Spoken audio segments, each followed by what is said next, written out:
What's up, guys? This right here is my pet bird Lucky, and behind that cute face, there's one heck of a story that I hope you guys enjoy listening to. So grab your popcorn, sit down, and get ready for a ride. Alright, most of you guys don't know because I don't really tell a lot of people. She's got kind of a very unique story. So today I want to really kind of explain and describe, explain what this bird has basically done. She's had quite the adventures before she even hit two. So I'm going to kind of go a little bit quick along her backstory or how we got. Basically, I've had my bird for about 4 years. Well, she's 4 years old and on a very far end of her cage because the AC is blowing. Come over here. Come on. Don't be shy. Look, it's the camera. It's the camera.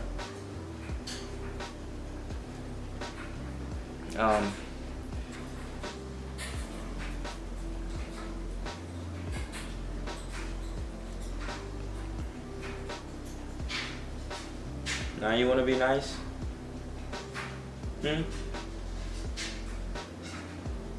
Got her at this flea market. If you know what a flea market is, it's like here there's a giant collection of vendors that sell a whole bunch of stuff that they don't need. We have a seller there that sells birds. So one day when I was 12, me and my dad decided that it was a smart idea to go over there and check out the birds because I love the animals. I still love animals and I still like birds. So basically we went there and there was a whole bunch of birds, like all different species, and this Spanish lady ran this swap shop place.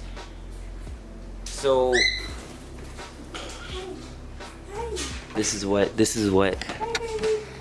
she does. You want some wine? Over there to go find a bird, not necessarily finding a bird, but we were just looking at birds, and me and my 12-year-old self wanted a pet bird, and I was like, yeah, let's get a bird. And so there was quite the mix-up with her and another bird that I wanted.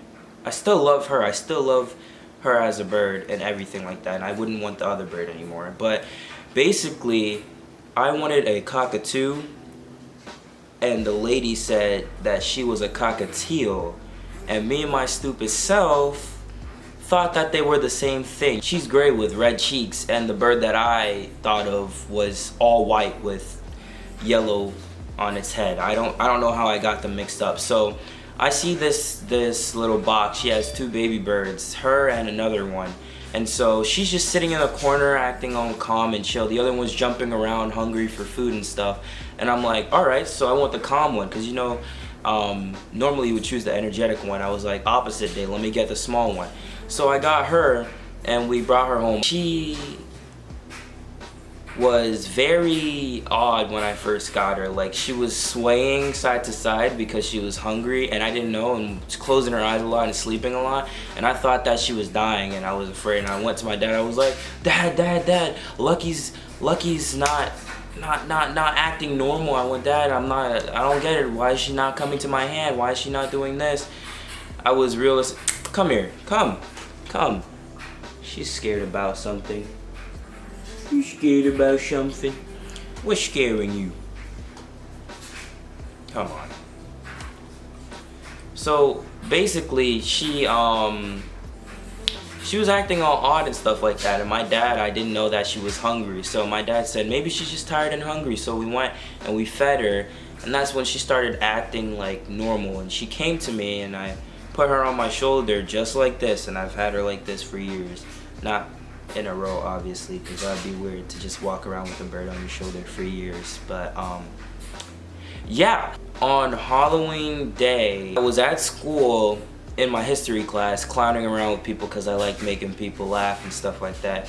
And I get a call and I hear them on the phone. They say, my teacher, she comes to me, she's like, Malcolm, you're going home early. Everybody's like, oh, lucky. You know how people say you're lucky to go home early. Little did I know what had really happened. So I get into the lobby and I see my mom with tears in her eyes, and I see my sister with tears in her eyes, and my older sister didn't really like the bird, but she still felt bad because we were sad about it.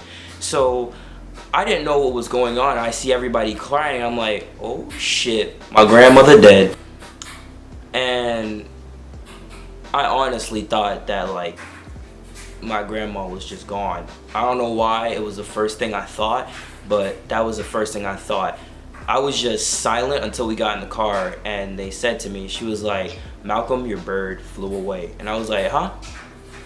You're playing, you're just kidding, you're kidding, right? And nah, she wasn't kidding. She explained what happened. She had gone to the bathroom, and normally we would clip her primary feathers so she wouldn't be able to fly, but the wind got to her and she took off. So they came back outside and we were looking for her, and I was just destroyed for a really long time. Like, I was out of school for about 3 or 4 days, and I was just sad for weeks, destroyed. And they were telling me, oh, we'll get you another bird and stuff, and I was like, I don't want another bird, I want her. And so I started hearing chirping, and it sounded very similar to her, and I would tell my mom, would be like, she's still out there, I can hear her. My mom assumed that she was a dumbass and just flew into the lake and died somehow, or a cat just came and grabbed her, because there's just wild cats in our neighborhood. And so little did we know what really had happened. One day me and my friend Marcus and David were playing around in the front yard, and then I have this girl that lives across the street. And so my friend Marcus is like, oh my god, I just saw a trampoline in their backyard. And my friend Dave was like, yeah, I saw it too, I want to go on it. And they were like, make friends with her, because I hadn't spoke to her in a while. And my friend David just runs into their backyard, and he just starts making conversation with her and her friend that was there. And my friend Marcus runs back there, and I was like, oh shit, so we're just gonna run inside of a girl's backyard now. And basically, I don't know how much times I said basically, but pretty much I ran into their backyard and was talking to them and like getting like caught up and stuff, because I hadn't spoken to this girl for a really long time. And I hear chirping in the back of my head, and I was like, man, I'm just tripping. I turn around and I see a bird that looks exactly like her. I'm like, holy shit, that's my bird. I go over there, I'm talking to them. She's like, when did you get this bird? She's like, oh, it flew and landed on my stepdad's shoulder on Halloween. And I was like, as you guys can see, this video is already pretty long, and I do not want to hold you guys any longer. So I'm going to make a part 2 for this video. Just let me know if you want to see the part 2. There is still the other 3 times when she flew away, but they're not as long as an explanation as this one. It's always because I went into the background of her. So if you guys like the video, give me a thumbs up. Don't forget to share this video, and